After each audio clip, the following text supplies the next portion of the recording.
Karl Popper'ın 20. yüzyıla damga vuran o meşhur kitabına dalıyoruz bugün. Açık Toplum ve Düşmanları. Şöyle düşünün, İkinci Dünya Savaşı'nın en karanlık günleri. Popper bu kitabı tam da o zamanlar totaliter rejimlerin felsefi kökenlerine bir nevi entelektüel bir saldırı olarak yazıyor. Peki demokrasiyi tehdit eden bu fikirler ne kadar eskiye dayanıyordu? Gelin hep birlikte görelim.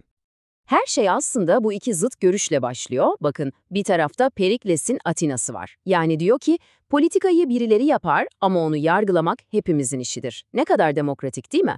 Ama sonra, sadece 80 yıl sonra Platon çıkıyor ve tam tersini söylüyor. Kimse başsız kalmamalı, ruhunu bağımsız hareket etmeyi aklından bile geçirmeyecek şekilde eğitmeli. İşte bu karşıtlık tam da Popper'ın kitabının kalbindeki o büyük kavgayı özetliyor aslında. Açık toplum ve kapalı toplum arasındaki bitmeyen mücadele. Şimdi Platon'a biraz daha yakından bakalım. Popper'a göre Platon, Atina demokrasisindeki o kargaşayı, o kaosu görünce ona bir tepki olarak tarihin en detaylı totaliter devlet tasarımlarından birini ortaya koydu. Peki bu mükemmel hapishanenin mimarisi nasıldı acaba? Platon'un felsefesini anlamanın anahtarı onun en büyük korkusunu anlamaktan geçiyor. Onun için değişim bir çürüme demek. Neden mi? Çünkü ona göre bizim bu yaşadığımız dünya var ya, aslında mükemmel, hiç değişmeyen formlar dünyasının bozuk bir kopyası, bir gölgesi sadece. Dolayısıyla her türlü toplumsal değişim o mükemmel aslından daha da uzaklaşmak demek, bir yozlaşma yani.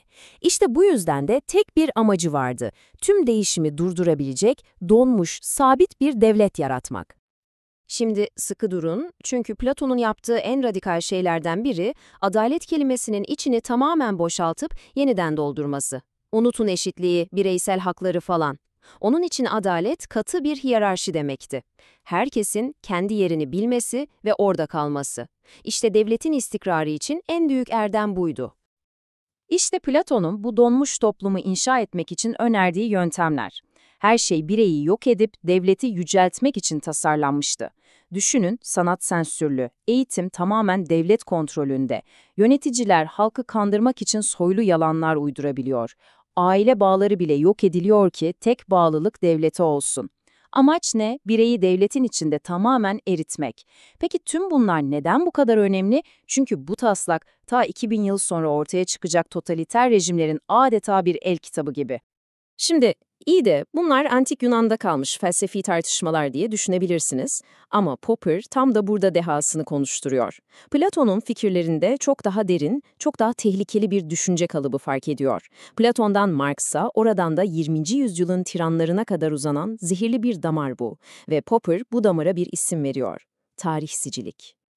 Peki nedir bu tarihsicilik? Çok basitçe, tarihin önceden yazılmış bir senaryosu olduğuna inanmak demek. Yani bizler bu büyük oyunda sadece birer aktörüz, kaderimizi biz değil, ırk, sınıf ya da ilahi irade gibi devasa soyut güçler belirliyor. Kulağa belki derin bir fikir gibi geliyor değil mi? Ama Popper'a göre bu felaketin ta kendisi.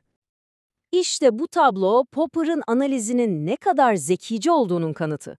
Bakın, birbirinden tamamen alakasız gibi duran ideolojiler aslında aynı iskelete sahip.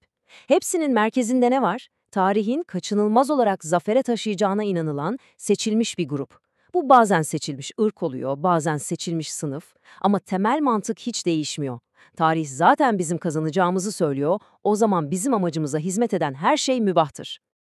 İşte meselenin en can alıcı noktası bu. Tarihçilik ahlaki sorumluluğumuzu felç ediyor. Diyor ki, senin kişisel seçimlerinin, vicdanının bir önemi yok, çünkü tarih zaten bir yöne doğru akıyor. Bu düşünce, kaçınılmaz bir gelecek adına yapılan en korkunç zulümleri bile meşrulaştırmak için kullanılmış en tehlikeli bahanedir. Peki, Platon'un bu kapalı toplumuna, bu rahatlatıcı ama bir o kadar da boğucu hapishanesine karşı Popper'ın alternatifine, işte burada açık toplum kavramı devreye giriyor. Ama dikkat, bu bir ütopya, bir cennet vaadi değil. Tam tersine sürekli çaba gerektiren, hatalar yapıp onlardan ders çıkardığımız zorlu bir yolculuk. Bu iki yaklaşım arasındaki fark gece ile gündüz gibi. Bir yanda Platon gibi ütopyacılar var. Her şeyi yıkalım, sıfırdan mükemmel bir toplum yaratalım diyorlar. Bunun sonu da genellikle şiddet oluyor, malum. Yumurtaları kırmadan omlet yapamazsın mantığı. Diğer yanda ise Popper'ın bölük pörçük mühendislik dediği şey var. Çok daha mütevazı bir yaklaşım bu. Diyor ki mükemmel iyiyi hayal etmek yerine gelin şu anki en somut, en acil kötülükleri ortadan kaldırmaya odaklanalım. Yani büyük devrimler yerine küçük reformlar. Adım adım, deneye yanıla, aklımızı kullanarak ilerlemek. Ve böylece sonuca geliyoruz. Popper'ın bize söylediği şey şu: bu açık toplum ve kapalı toplum arasındaki kavga öyle tarihin tozlu sayfalarında kalmış bir hikaye değil.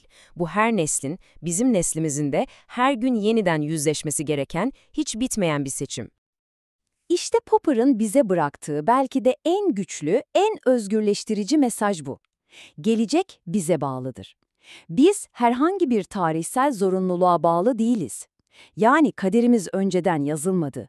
Tarihin bir planı yok, direksiyonda biz varız. Geleceği şekillendirme sorumluluğu da, gücü de tamamen bizim omuzlarımızda.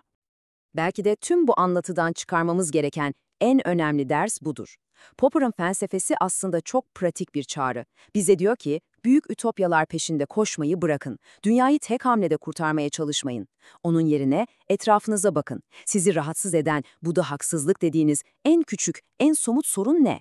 Belki de açık toplumu inşa etmeye giden yol tam da o küçük yanlışı düzeltmeye başlamaktan geçiyordur. Ne dersiniz?